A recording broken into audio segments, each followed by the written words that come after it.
In these dire financial times, government must identify what works and what doesn't, even when it comes to sex education for our kids. Many lawmakers insist that when it comes to sex education, abstinence is the only way to go. We've seen a troubling 16-to-1 funding disparity between contraceptive-centered education and sexual risk avoidance education. Which is why, despite these dire financial times, Congress is still pumping millions into abstinence-only education. Republicans sneaked funding into the Affordable Care Act, $50 million a year through 2014. And they pushed through $5 million to preach abstinence in the 2012 budget. So how does the average taxpayer feel about this? Trying to get them to do something that they want not to do something they want to do is a waste of time and counterproductive, and it's not going to work. I would think they should spend more money about sex education and not, because abstinence I don't think is the solution. I think it needs to be balanced. I think, all of the funding shouldn't be based on one way of tackling an issue. But does this approach to teaching youth about sex really work?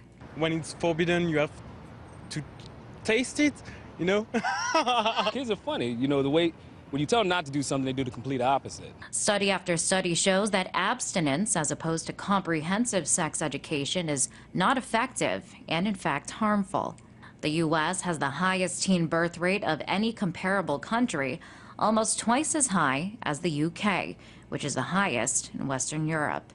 These types of programs have also come under fire for the questionable things they teach.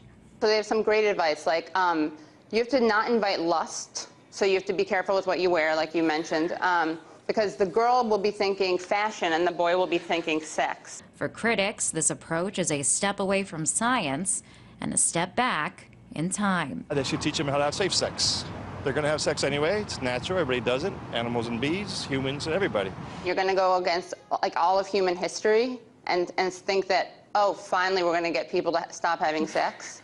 Back in 2010, President Obama got rid of a huge chunk of funding for programs that support abstinence-only education. But Republicans have fought to put it back on the agenda. And issues like gay marriage and contraception, the debate over issues like that rages on today. All signs that social issues will play a significant role in the upcoming presidential election. And the question remains, does the government have a place in spending millions of dollars to push what they believe to be moral? In Washington, Liz Wall, RT.